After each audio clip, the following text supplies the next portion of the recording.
I've been fortunate enough to be able to play with for a little while, and let's have a look at what he's been running. He is the 2025 Baltimore Regional Top 16 just a few weeks ago, and also getting Vancouver Regional Finalist back in 2023. Of course, being part of the World Cup finalist team a couple of years ago, when Canada made it to the final against Taiwan, and of course getting top 8 in the 2019 Collinsville Regional Championship. Rillaboom, Volcarona, Basculegion, speaking of that Pokemon, Sneasler, Baxcalibur, and King Gambit. Fantastic to see Baxcalibur coming to the fray here. Pokemon that has access to not only Scale Shot like Dragonite, but Ice Cool Spear too.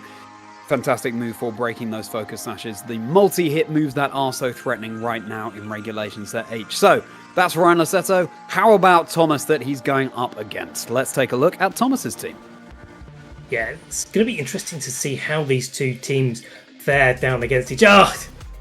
Charlie, there's no Magikarp. We've not got a Magikarp in this. These two players are missing a trick. But here is Thomas's team. No achievements to show just yet, but maybe this will be one of them that we can put on later down the line. Rillaboom, Garchomp, Basculegion, Electabuzz, Pelipper, and Archaladon. A fairly classic sort of rain-based team, but Garchomp making an appearance is a little bit of an outlier here, and maybe trying to play into the mirror a little bit more. And Garchomp's fallen a little bit out of favour with trainers with the rise of Dragonite, but with that Life Orb, with that Dragon Claw, it's definitely going to prove something to be afraid of. Choice Band versus Choice Scarf, Basculegion 2. And let's swift swim right into our final game of Stream Trainers. We know you're ready for it. Let's see how Thomas matches up against Ryan as we get into World Cup Top 16, the final match of the weekend for you all. Baxcalibur Sneasler versus Basculegion and Pelipper. Immediate rain being set up there for that big fish. And immediately swift swim on the field. Basculegion going to be able to put a lot of pressure onto Ryan's team, and he's going to have to find a way to be able to deal with it. Of course, with Basculegion's ghost typing, it's not going to take very effective damage from Dire Claw, but also is immune to Sneasler's close combat as well. So a really advantageous position for this Basculegion to be in. Now, it's not going to be doing super effective damage to a Baxcalibur, but it's still going to put a lot of pressure, and you'd be surprised at how much Choice Band Wave Crash does in the rain. Is a bit like the Charizard with the Choice Specs in the sun and the Heat Waves and the Solar Power and all those other multipliers. Not very effective damage starts to look like at least regular as Thomas decides to withdraw the Pelipper, keep that weather safely in the back. Wise move. Archaladon coming in instead. If the Sneasler were to target that down with a close combat, would be super effective damage. Flip turn and labeling the Basculegion on Thomas's side of the field to pivot out, get something in from the back. And we're going to see what it is that Ryan's going to be doing. No protects coming out, no fake outs. It's just going to be damage dealing. And that Archaladon looks like it's in a prime position to have come in and been able to take a Dire Claw that could have been targeting down into the Pelipper. But also one of those multi-hit moves in Icicle Spear or Scale Shot that the Baxcalibur can go for. It's a close combat into what was a Ghost-type Basculegion. And the Pelipper's Focus Sash broken too, so really big call there from Ryan. Scale Shot just targeting down that slot and giving Baxcalibur an all-important speed boost at the end of this turn, as well as a defense drop. But Ryan really playing on the front foot here, predicting perhaps a Terrestrialization from the Basculegion, or at least a switch, as indeed Thomas did go for. But yeah, Archaladon fortunately safe from any kind of close combat. Now that is the weather down and out for Thomas. But the Basculegion's now going to be able to come in for Thomas and put on a lot of offensive pressure. We saw how much damage the flip turn did to that Baxcalibur, and that Baxcalibur's looking like it's going to be in range of a Wave Crash, certainly with the defense drop that it's got from the Scale Shot going into that Pelipper and taking the knockout. So a little bit tit for tat here. Yes, the Pelipper's gone down, but arguably there's a lot more offensive pressure now on Thomas's side. Basculegion the Grumpy coming in. It certainly does look like a grumpy Pokemon, and potentially pretty cross that its teammate Pelipper's been knocked out there too. Pelipper just came in, set up the rain, said see ya, came back in and then got knocked out. But hopefully in game 2 it'll have a stronger showing. Terrestrialization time coming out over on one of these Pokemon. Switching up their typings, going to be the Archaladon, which is now going to be donning that Grass Terra Crown. That means that it won't be taking super effective damage from close combat. It is now vulnerable to a Dire Claw. We're doing a massive call if Ryan clicks that button into the Archaldon because, of course, being originally a Steel type, wouldn't take any damage from a Dire Claw. Just going to be Protects coming out from both of Ryan's Pokemon here, arguably with an advantage having removed that Pelipper just to scout out, letting the Basculegion lock itself into one of its moves with its choice item. Last Respect, Electro Shot with Archaldon. The really nice thing about protecting in the face of this is you still get the boost to your special attack, even though neither of the Pokemon on Ryan's side of the field will be taking any damage, but we do get the luxury of seeing it was the Sneasler that was targeted. Now Ryan has the advantage of knowing exactly what that Basculegion has locked into and has the opportunity to just switch in a Pokemon, but also now that Thomas has used up their Terror, the Sneasler has an opportunity to go for a super effective Dire Claw into the Archaldon, but this Archaldon does have the ability to protect because it's carrying that leftovers and isn't going to fall foul of the Dire Claw, at least this turn. Pulling up the drawbridge, but Bascalibur is down thanks to the last respects from Basculegion. It's not as boosted up as it could be with just the one knockout as opposed to 2 or 3 as moves that get stronger. The more teammates have been knocked out, but still enough for the Bascalibur, especially with the defense drop thanks to the scale shot earlier, to go down. Now Rillaboom is going to be joining the fray here. Sneasler, very, very frail Pokemon, threatened down by the Basculegion. Would be interested to know the calcs, what with last respect, as opposed to a rain-boosted Wave Crash, for example, into that slot. Are very, very different at this stage with only one knockout, but now this Rillaboom coming in and putting lots of pressure onto the Basculegion. Now, Basculegion can be trained to take a Grassy Glide, but not really so easy from one that's carrying a Miracle Seed. So that Basculegion is really pressured, and it can't go on the defensive with a Terrestrialization, both because it's a Terra Water, but also because the Archaldon has already opted to go for its Terra. Which is exactly what Sneasler's doing as well, going for that Stellar Terror. Grassy Glide, enough to completely remove the Basculegion from the equation. Thomas down to the final 2 Pokemon, as Sneasler can get a one-time boosted Dire Claw thanks to that Terra Stellar into the Archaldon. Not enough to pick up the knockout. Do we have a cheeky status? Yes, we do. That Archaldon is paralyzed. That bridge is not going to be drawn up anytime soon. Well, it's going to get through that paralysis and go for an Electro Shot. It's going to be targeting down probably that Sneasler, trying to bring it down to its Focus Sash for the last Pokemon that's in the back. Here it is, big Electro Stop into the Sneasler, takes it down to a Focus Sash. Sneasler hanging on with 1 HP, and as we've seen time and time again in this stream, 1 HP infinitely more than 0 is a very, very fast Pokemon Sneasler, especially now that Basculegion's been removed from the field, so it's likely to be threatening whatever Thomas has in the back with massive damage before it goes down. I'm wondering, what's in the back here? If it's not the Rillaboom, then this Sneasler still has the opportunity to go for some big damage and possibly knock out that Archaldon.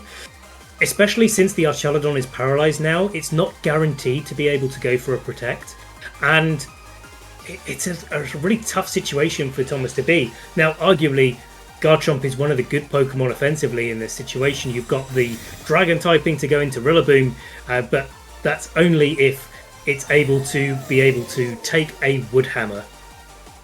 Protects on either side of the field here with the Sneasler and the Archaldon. Dragon Claw bringing that Rillaboom down to about half HP, a little bit of Life Orb chip as well. Wood Hammer boosted by the grassy terrain into the Garchomp. Yes, goodbye, sit down. You can deal back all the damage you like from the rough skin, but the Rillaboom still looking pretty comfortable in the face of the Archaldon. It does have access to something like a Draco Meteor. Archaldon can do wondrous things, but against the Sneasler and the Rillaboom, you can't target both Pokemon at once. It's not like Thomas's Archaldon has access to Snarl, so it looks like the advantage is squarely in Ryan's court here. Yeah, Ryan playing this game really well, and Thomas, I think, did maybe have the opportunity to be able to deal with the Rillaboom a little bit better in the end game, maybe have that Basculegion come in a little bit later once the grassy terrain had been dispatched, but the paralysis does cause a few problems in Thomas's defense here. The Archaldon isn't able to go first, and it is the Dire Claw that's going to be able to come out with a stamina boost, with the leftovers recovery, with the grassy terrain recovery. It's enough to be able to hang on, but because it's paralyzed, it's going to be slower than the Rillaboom, and a Wood Hammer is going to be sending us into a game 2. Well, Hugely well played to Ryan there, calling especially the close combat into what was once a ghost type, just playing really, really decisively and positively. And at this stage of the competition in top 16, that's exactly what you've got to do. You've got to be making these big calls. It's no longer enough just to go for the safe plays every single time. They might work out, they might completely fall flat on their face, but of course in that game one you have the luxury of knowing that you can afford to risk a little bit, gauge your opponent's play style, and then now heading into game two, Thomas presumably feeling a little bit more intimidated than before, knowing that Ryan can just make those absolutely massive calls. Yeah, especially when you've got a game in your favour, you've got a little bit more space to make those calls in game two, knowing that you've got a game three that you can fall back on and playing a little bit more defensively. But without further ado, Charlie, let's get into this game two and see how our trainers are adapting. How are Ryan and Thomas going to be adapting against each other this time? Well, our Chaldon going to be joining the field immediately in this game alongside the Basque Legion, and it will be the Baxcalibur and the Sneasler once more. So Baxcalibur is threatening a lot of damage. You probably do not want to target down the Archaldon with a Scale Shot or an Icicle Spear, even though it would be neutral damage, because of course you're just giving a boost to defense each time that move hits, and it could be up to 5. This is one of those quintessential rain leads, though. It's like, well, let's see which rain lead actually works that little bit better and switch in the Pelipper. But no Pelipper switching in right there. It's just a close combat into the Archaludon. It's going to get a stamina boost. It's going to get that defensive capability going on, but it's not going to hang on long enough to be able to use it whatsoever. There's no switch in. The Archaludon's just down turn one. Ryan making an absolutely massive call there, knowing that even though that slot can protect, it's just going for the damage into it. Basque Legion gets to flip turn into the Sneasler with a defense drop. Doesn't need the rain to take it down to its Focus Sash, and it gives Thomas the opportunity to bring in whatever Pokemon that he wants in the back. Ryan absolutely roaring out of the blocks just like they did in the previous game, showing why Kanda is being so dominant in this stage of the competition of the World Cup. It's Thomas's Basque Legion that's rocking the choice band, Ryan's own that's rocking the choice scarf. Interesting to see those calcs come into play. A very powerful flip turn indeed, as Garchomp joins the field, along with the team sheet of Thomas as well, just to give us a little bit of a reminder there. Garchomp, a very speedy Pokemon, is still threatened hugely by the Baxcalibur, having gone for the Icicle Spear, presumably calling in a Garchomp switch in there, which would be doubly super effective against that Pokemon. It doesn't have a speed boost anymore, so Garchomp, because that's not how Icicle Spear works, whereas Scale Shot, it does grant you a speed boost. So Garchomp's still very fast here. Yeah, and with a Dragon Claw and that Life Orb would be able to easily pick up a knockout onto the Baxcalibur. But just having a little look, that Baxcalibur does have the opportunity to go for a Terra Ghost. You do run the risk of, if you go for a Terra Ghost, well, you're opening yourselves up to a Choice Band last respects in the later stage of the end game. But maybe you've got to do it this turn to be able to knock out the Garchomp and just put yourself a little bit further forward. Well, Terrestrialization is indeed going to be coming out into the Garchomp here, going for its Terra Steel, so it won't be taking half as much damage from Scale Shots or Icicle Spears alike, but it is making itself weaker to a close combat that could come out from the Sneasler. Responding Terra, though, coming out from Thomas's side of the field, or coming out from the Ryan side of the field even, into Baxcalibur. It is going for that Terra Ghost, as you called there, Ben, so it's no longer as threatened down by Dragon-type moves that the Garchomp can dish out. Well, it's going to be a coaching coming out from the Sneasler, boosting up the attack and defense of the Baxcalibur, making sure that it can take those hits from the Garchomp just that little bit easier. Garchomp's Dragon Claw landing into the Baxcalibur, but not doing too much damage. Yeah, thanks to that coaching boost and, of course, the Terra Ghost there. Huge that it would now be a 3-hit knockout as opposed to 2.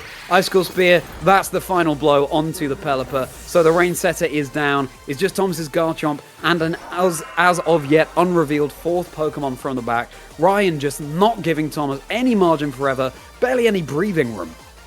No breathing room whatsoever. I mean, knocking out that Pelipper there was really crucial because that Pelipper could have been able to set up a Tailwind and put Thomas in a bit more of a commanding position where Garchomp would be able to try to knock out the Sneasler or the Baxcalibur.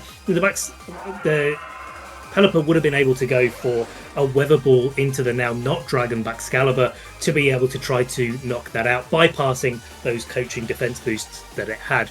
As it stands, Basque Legion comes back in and is putting a lot of pressure on the board. It is the fastest Pokemon. There has been 2 knockouts, so going for the last respects here is actually a really nice play to be able to make. Doesn't matter if you've got the rain or not when your moves are absolutely knocking out every Pokemon that they're coming into contact with. Yeah, Basque Legion can absolutely turn a game around. Excalibur doesn't like the face of that at all and will be keeping itself safe with Protect. Sneasler now able to target down the Garchomp, super effective damage into the now Steel type, critical hit to boot. That would have just been for style points. Really don't think that mattered one bit. But Basque Legion still staring down the field here, but then the Rough Skin, of course, dealing that knockout right back to the Sneasler. Charlie, I missed it in the team sheets. That Sneasler is unburdened. When Thomas went for the flip turn in turn 1, knocked it down to its Focus Sash, it got effectively its own Tailwind boost for itself and was able to outspeed that Garchomp. I don't know, there wasn't any Tailwind on the other side of the field either, so yeah, that Sneasler was faster regardless of what happened, but a really nice thing for Ryan to be able to capitalise on there. Rillaboom very much the king entering this chess game right now because Basque Legion cannot Terror has already been spent on the Garchomp. This is a very simple Grassy Glide into that Pokemon, and in a very, very swift set, Ryan Loseto seems like they're sealing the deal for Canada here in the top 16 of the World Cup. Congratulations to Canada making their way all the way into the top 8 here in such a commanding fashion as well. Portugal is no slouch